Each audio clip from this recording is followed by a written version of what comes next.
제3부 사무라이의 시대가 시작되다. 프롤로그 약 400년 동안 이어진 헤이안 시대 794만 1185는 일본 문화의 황금기였습니다.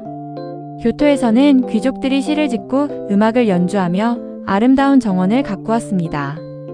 그러나 수도의 화려함과는 달리 지방에서는 전혀 다른 변화가 일어나고 있었습니다.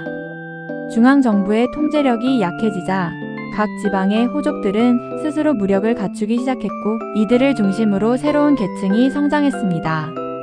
바로 무사 즉 사무라이였습니다. 귀족이 붓으로 나라를 다스리던 시대는 서서히 저물고 칼을 든 무사가 일본 역사의 전면에 등장하기 시작했습니다. 1. 무사는 어떻게 탄생했을까? 많은 사람들은 사무라이가 처음부터 일본 사회의 지배계층이었다고 생각합니다. 하지만 사실은 그렇지 않습니다. 초기의 무사는 귀족이나 황실이 지방의 치안을 유지하기 위해 고용한 무장 집단이었습니다. 헤이안 시대가 중기로 접어들면서 중앙정부는 전국의 모든 지역을 직접 통치하기 어려워졌습니다. 지방에서는 토지 분쟁이 늘어났고 도적이 출몰했으며 토지를 지키기 위한 무력이 필요해졌습니다. 이 과정에서 말을 타고 활과 칼을 다루는 전문 전사들이 등장했습니다. 이들이 바로 훗날 일본 역사를 이끌게 되는 무사계층의 시작이었습니다. 무사들은 단순한 군인이 아니라 충성과 명예를 중시하는 독특한 공동체를 형성했습니다. 훗날 발전한 무사도의 정신도 이러한 전통 속에서 싹트기 시작했습니다. 2. 두 무사 가문의 대립 12세기에 들어서면서 일본 정치의 중심에는 두 거대한 무사 가문이 등장합니다. 하나는 겐지, 다른 하나는 헤이시였습니다. 헤이시를 이끈 인물은 다이라노 기요모리 1118만 1181이었습니다. 기요모리는 뛰어난 정치 감각으로 무사 가운데 처음으로 중앙 권력의 핵심에 오른 인물입니다. 그는 자신의 딸을 황실과 혼인시키며 귀족 사회와 결합했고 교토에서 막강한 권력을 행사했습니다. 그러나 권력이 한 가문에 집중되자 여러 무사 세력이 반발하기 시작했습니다. 그 중심에는 겐지 가문이 있었습니다. 3. 겐페이 전쟁 1180만 1185 1180년 일본의 운명을 바꾸는 내전이 시작됩니다. 바로 겐페이 전쟁 1180만 1185입니다. 겐지는 동국을 중심으로 세력을 모았고 헤이시는 교토와 서일본을 장악하고 있었습니다. 5년에 걸친 전쟁은 일본 각지에서 치열하게 이어졌습니다. 그리고 1185년 운명을 결정지은 마지막 전투가 벌어집니다. 바로 단노우라 전투 1185입니다. 현재의 야마구치현 시모노세키 해협에서 벌어진 이 해전에서 겐지는 결정적인 승리를 거두었습니다.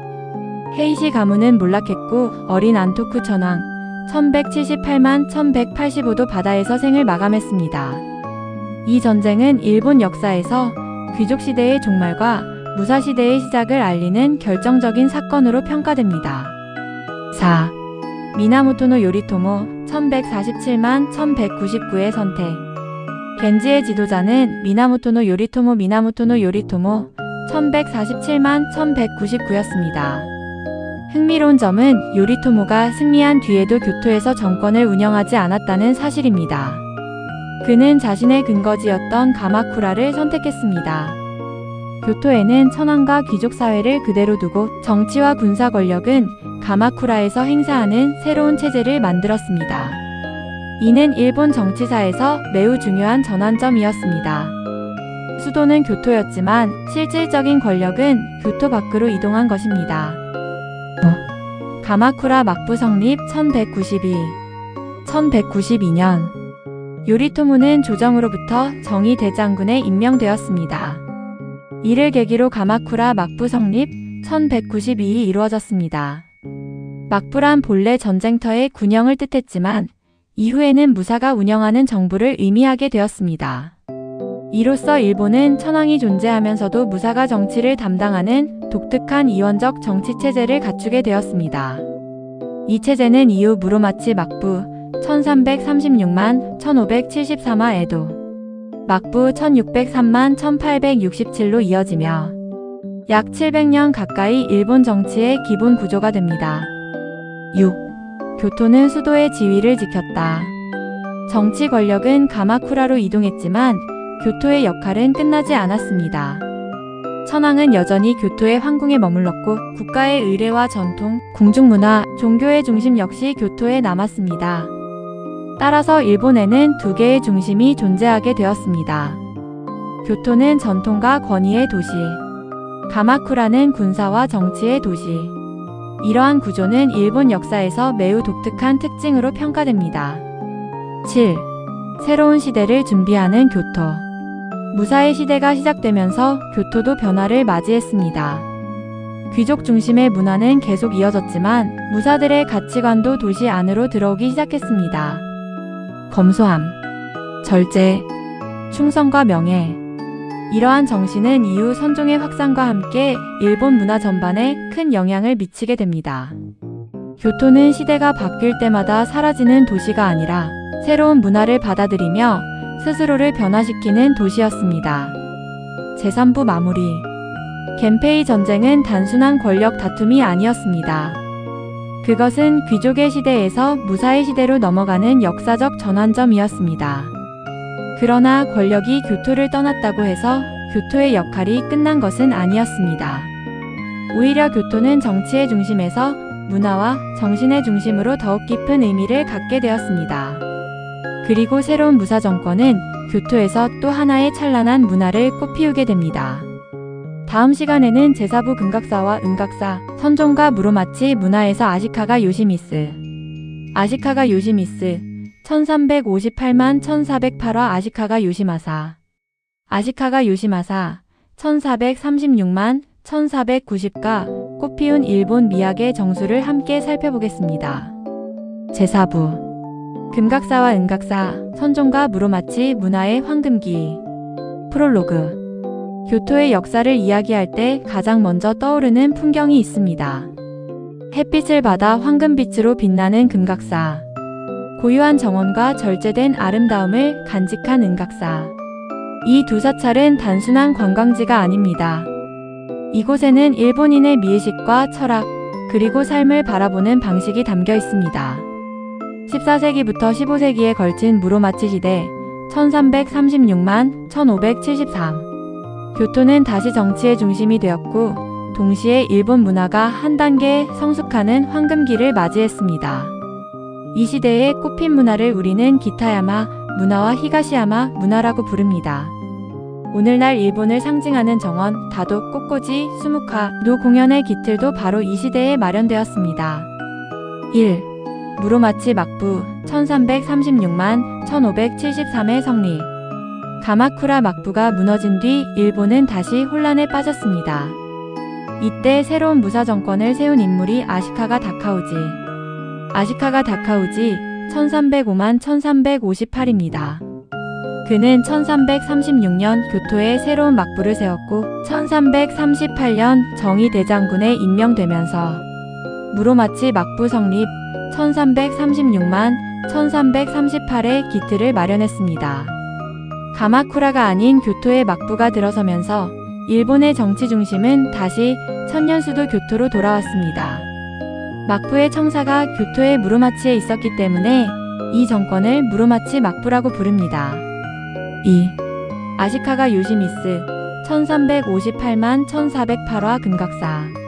무로마치 막부를 가장 강력한 정권으로 성장시킨 인물은 제3대 쇼군 아시카가 요시미스 1358만 1408였습니다. 그는 남북조의 분열을 사실상 마무리하고 중앙 권력을 안정시켰으며 명과의 교역을 재개해 경제를 활성화했습니다. 정치적 안정을 바탕으로 그는 화려한 문화도 후원했습니다. 1397년 요시미스는 자신의 별장으로 로곤지를 세웠습니다. 이 별장의 중심 건물이 오늘날 세계적으로 유명한 금각사입니다. 금박으로 덮인 3층 누각이 연못에 비치는 모습은 일본 건축의 상징이 되었습니다. 흥미로운 점은 각 층의 건축 양식이 서로 다르다는 것입니다. 1층은 귀족주택 양식인 신덴즈쿠리, 2층은 무사주택 양식인 부케즈쿠리, 3층은 선종불전 양식인 젠슈요를 따르고 있습니다. 이는 귀족 문화와 무사 문화, 불교 문화가 하나로 융합되었음을 보여주는 상징적인 건축입니다.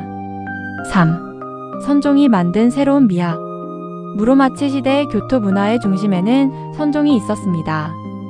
선종은 화려한 장식보다 마음의 수양과 명상, 절제를 중시하는 불교의 한 갈래입니다.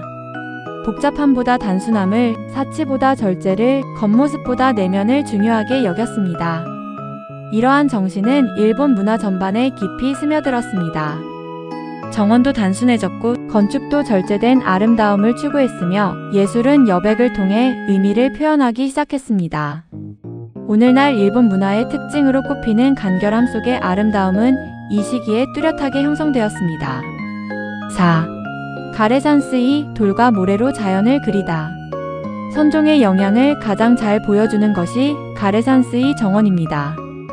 가레산스이는 물을 사용하지 않는 정원입니다. 흰 자갈은 강과 바다를, 바위는 산과 섬을, 이끼는 숲을 상징합니다. 사람들은 이 정원을 걸으며 자연을 바라보는 것이 아니라 앉아서 명상하며 마음속에서 자연을 완성했습니다. 대표적인 작품이 료안지의 돌정원입니다. 15개의 돌이 배치되어 있지만 어느 한 곳에서는 15개를 모두 볼 수 없도록 설계되었습니다. 왜 그렇게 만들었는지에 대해서는 지금까지도 여러 해석이 이어지고 있습니다. 완전함보다 불완전함을 통해 사유하게 만드는 것이 선종 정원의 특징입니다. 아시카가 요시마사 1436만 1490화 은각사. 무로마치 문화의 또 다른 중심 인물은 제8대 쇼군 아시카가 요시마사. 아시카가 요시마사 1436만 1490입니다. 그는 정치적으로는 뛰어난 지도자는 아니었습니다. 그러나 문화와 예술을 사랑한 후원자였습니다. 1482년 그는 동산에 별장을 짓기 시작했는데 이것이 오늘날의 지쇼지, 즉 은각사입니다. 이름은 은각사이지만 실제로 은박을 입힌 적은 없습니다. 후대의 금각사와 대비하여 붙은 이름으로 보는 견해가 일반적입니다. 은각사는 화려함보다 절제된 아름다움을 추구했습니다. 이러한 미학은 훗날 일본 문화의 핵심 개념인 와비와 사비의 정신으로 이어집니다. 6. 다도 노 이케바나의 발전. 무로마치 시대에는 일본을 대표하는 전통 문화가 체계를 갖추기 시작했습니다. 차를 마시는 행위는 단순한 음용이 아니라 마음을 닦는 수행으로 발전했습니다. 훗날 센노 리큐 1522만 1591에 의해 완성되는 다도의 토대도 이 시기에 마련되었습니다. 또한 제아미 1443는 노극을 예술의 경지로 끌어올렸고 꽃꽂이인 이케바나도 사찰 의식에서 출발해 하나의 예술 장르로 발전했습니다. 무로마치 시대의 교토는 정치의 수도일 뿐 아니라 예술과 정신문화의 중심지였습니다. 제4부 마무리. 무로마치 시대의 교토는 칼보다 붓이, 권력보다 문화가 오래 살아남는다는 사실을 보여주었습니다. 금각사는 화려한 권력의 상징이었고 은각사는 절제된 아름다움의 상징이었습니다. 그리고 선종은 일본인의 삶과 예술, 건축과 정원, 다도와 공연 예술에 깊은 영향을 남겼습니다. 오늘날 세계인이 교토를 찾는 이유도 단순히 오래된 건물을 보기 위해서가 아닙니다.